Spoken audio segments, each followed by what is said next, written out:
Scrappy Peeps, Suzanna here today to share with you this large photo layout that I created. It is a 12 by 12 photo that I had printed at Costco, and I used a digital cut file from the Silhouette store, and I'll link you in the box down below to the file number that I cut directly into the photo.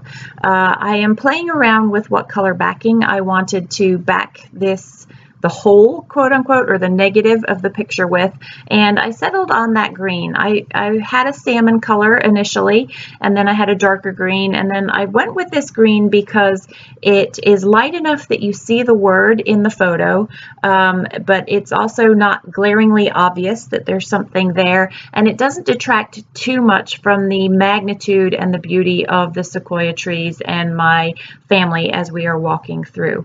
Now, I have a bunch of Project Life cards from eons and eons and eons ago when Project Life probably first came out, and I don't know the name of these cards. I have them in iris case boxes, and I never really labeled any of them, so all I know is that they're Project Life cards and they're rounded corners, and the rounded corners bug me, but I am going to work with these. So I also have pulled out some of the sticker sheet from the Simple Stories travel collection, the most recent collection, and I had that little backpack there, and you will see, am bound and determined to get this little backpack on the layout. However, well, you will see. Stay tuned whether I succeed or not. So I decided to turn the title into Discover New Places. So I fussy cut a little piece that says Places from one of the Project Life cards, and that's from a different collection. That's a black, white, and yellow collection. And then I have the Simple Stories navy blue stickers, and it says New. I actually didn't have an E, so it currently says Nfwu, and I'm going to turn the F into an E, but I didn't want to do that until I had figured out how that was going to go.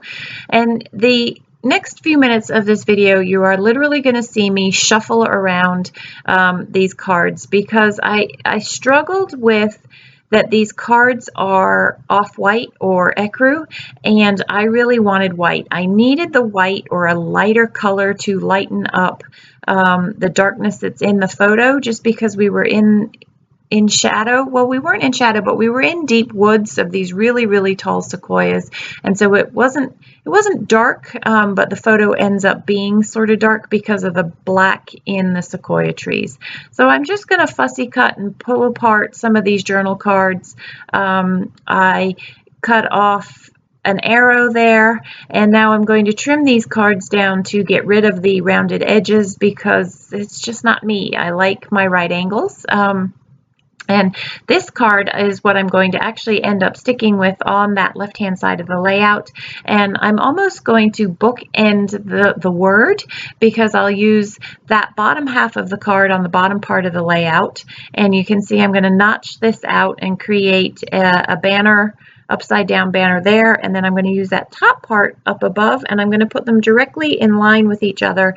And by doing that, I was able to sort of emphasize the height of those trees versus the little teeny tiny people down below in the picture on the right hand side there. And I really like the way that that card cut apart ties everything together. So it goes through the title, it gives you the magnitude of the trees, and it also adds that little bit of lighter color in there that I needed.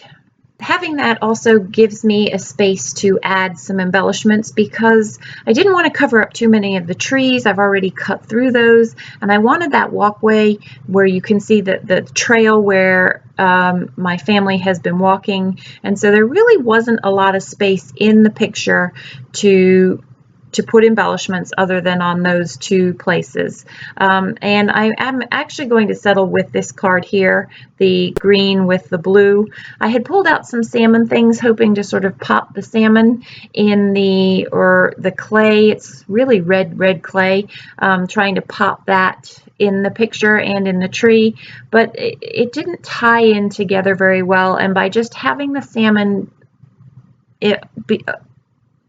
take two. Sorry about that. Having the salmon only be the color in the picture and not in the layout. That way it kept the emphasis on the picture and not distraction from some of the other things that are going to end up on there. So in a minute, I'm going to fast forward through how I adhere this down. Literally, I just am going to use my ATG gun and my Prima glue pen and put adhesive around, in between, upside down, inside out, all of these letters, and then stick it down on the piece of paper. Because the D in Discover wasn't connected to the edge, you can see how it's a little bit loose, and so I was losing some of the 12 by 12 perspective. So by lining up the photo with a piece of paper underneath and then lining up my backing paper on top, I was able to keep everything symmetrical and keep it 12 by 12 for the most part. You can see how the photo is actually a little bit larger than 12 by 12, so I'm just going to trim that down. There is sort of a loose flap behind that, and later on I will pull away that extra cardstock there. So I have committed to these particular pieces being top and bottom, and I'm just going to get my ruler to line that up so that I make sure that they are contiguous from the top of the page down to the bottom of the page. And then the other bits and pieces that I've pulled, I did decide that this indeed is the card that I'm going to go with for my journaling. I do that off camera. I use my typewriter, my We Are Memory Keepers typewriter, and I did type the journaling in on that card there. So I knew I wasn't going to have a lot of room there to journal. There's that backpack, trying to make it work still. And from the outset, I knew that I wanted the title to be around, I knew it wanted to be Discover New Places, and I knew that I wanted it somehow tied into that word discover. I could have pulled it over to the right-hand side, but then the way that banner was oriented with places in it, it wasn't going to have a place for it to be nestled, and so I had to tuck it into the R somewhere, somehow. I also have this die cut that I wanted to use. There were some leaves, and they are not the kind of leaves that are found in a sequoia tree forest, but it didn't matter. I really liked the nature-y feel that added to the layout. So I am going to cut some of those out. That red arrow strip is left over from a layout that I worked on for the scrap room, and I love being able to use scraps. You know, a lot of this stuff is just stuff from my stash other than the stickers that are there, and it's a great way to use up things that you have. I have had this photo sitting on my desk for a really long time, and I was stumped by wanting to get all of the trees in there, but where was I going to put anything? Finding this digital cut file, the Discover digital cut file, really gave me a place to play with things. I had also toyed with the idea of actually taking the negative, the cutout that I had cut out, so that word discover, and popping it on top, similar to what I had done in a previous layout, but it was too dark and you couldn't see that was the case there, so that wasn't going to work. So you can see I used a darker green, sort of a green that is in the layout, and I ran my die through 3 times so that I had some leaves. And again, just to embellish the layout, to stick with that nature theme, to stick with the magnitude of these trees and the beauty of where we were. And so I'm just going to pop a few of those off of that little arrow there.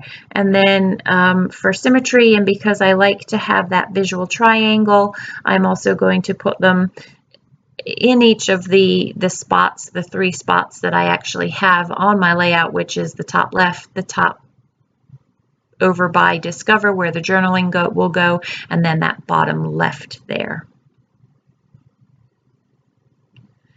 So you can see that the colors of this layout, I really ended up sticking with that sort of olivey green, navy blue, and that red, that sort of more orangey red color there, brick red maybe. So those are the primary colors, and that allows the trees to stand out. I have to apologize for what seems like the flashing. They're actually shadows. Where I film my window is to the left of me, and the cat likes to sit on a shelf that's right at the window and bird watch, and so the shadow is actually her moving in front of the window there.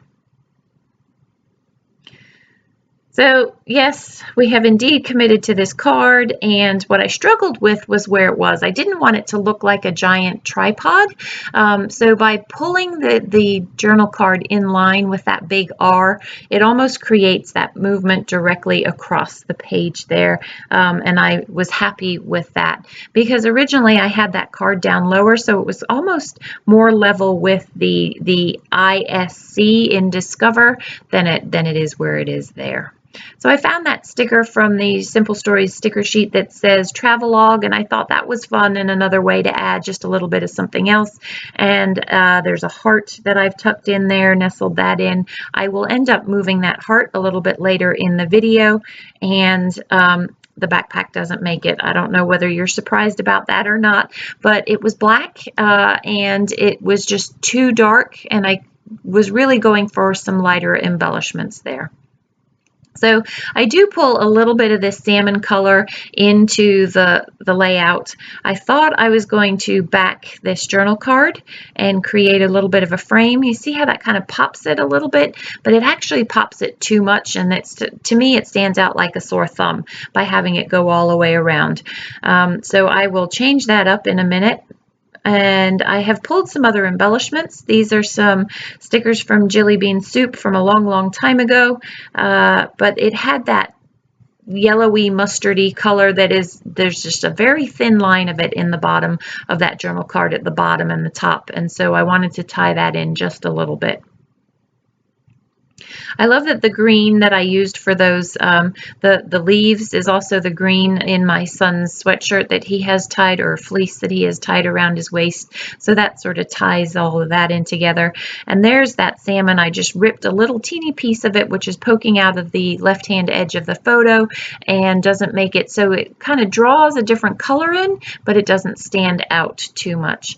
I toyed with a few of these different stickers and trying to make them work, but I was using them because I had them, not because they really served a purpose in the layout, whereas these, the way that I've placed this looks much better. Just a little star of the orange yellow to tie everything in together, and I'm going to tuck in one of these little labels here, and again just for some visual interest and just to add a little bit more to the page. It felt like it was really stark. It doesn't seem like there's much on this page, and yet it's a long video. It's a 14-minute video, so I do apologize for the length of the video, but I wanted to show you how when you work with a 12 by 12 canvas, you really, while it's a big canvas, it's all picture, and you don't want to cover up too much of the picture. So I wanted to show you how you could still have a large part of the photo showing and work with showing that and showcasing the photo, but not covering up too much of the photo. So then I have these stickers, and the pop of gold was just perfect in amongst. It added a little bit of lightness and contrast to the layout, and so I will finish up this layout by adding just a few of these in. So that is my 12 by 12 large photo layout. I hope you enjoyed this process video. Again, I will link you up to that digital cut file for Discover in the description box below. If you have any questions, please don't hesitate to ask them. If you don't subscribe, I would love to have you join me. There's lots of fun things coming up for the summer. I hope you are doing well, and I look forward to seeing you again. Thanks for stopping in today. Take care.